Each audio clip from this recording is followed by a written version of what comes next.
खारघर शहराला दारूमुक्त घोषित करावे यासाठी गेली 2 दशके खारघरच्या जनतेने सातत्यपूर्ण संघर्ष केला आहे। त्या प्रयत्नात स्थानिक लोकप्रतिनिधी सुद्धा सहभागी झालेले आहेत। या सामाजिक लढ्याला आता अधिक गती देण्यासाठी आणि शासन प्रशासनाचे लक्ष वेधण्यासाठी दिनांक 13 जुलै रोजी निश्चय 2025 दारूमुक्त खारघर ते व्यसनमुक्त समाज या टॅगलाईन खाली एक दिवसीय जनजागृती संमेलनाचे आयोजन करण्यात आले। या संमेलनाचे प्रमुख अतिथी म्हणून माननीय श्री सत्यरंजन धर्माधिकारी माजी न्यायमूर्ती मुंबई उच्च न्यायालय हे उपस्थित होते। त्यांच्या मार्गदर्शनाने संमेलनाचे उद्दिष्ट अधिक ठोसपणे अधोरेखित झाले आहे। या कार्यक्रमाला अन्य मान्यवर पाहुण्यांचीही उपस्थिती लाभली।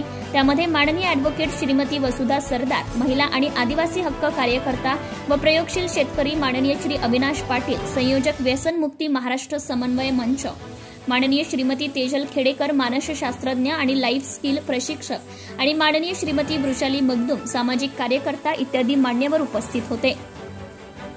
या मान्यवर समाजसेवा करणाऱ्या व्यक्तींनी संमेलनामध्ये व्यसनाचे गंभीर परिणाम व व्यसन समाजाला किती घातक आहे हे पटवून दिले।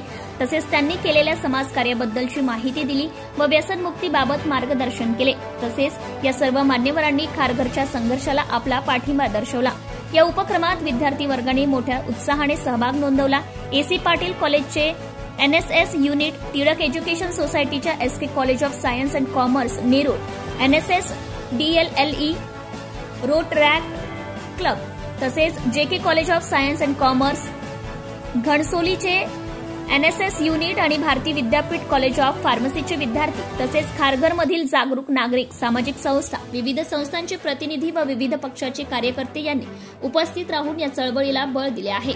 या संमेलनाच्या माध्यमातून संघर्ष दारूमुक्त खारघर ते व्यसनमुक्त समाज या व्यापक उद्दिष्टाकडे वाटचाल करू लागला आहे।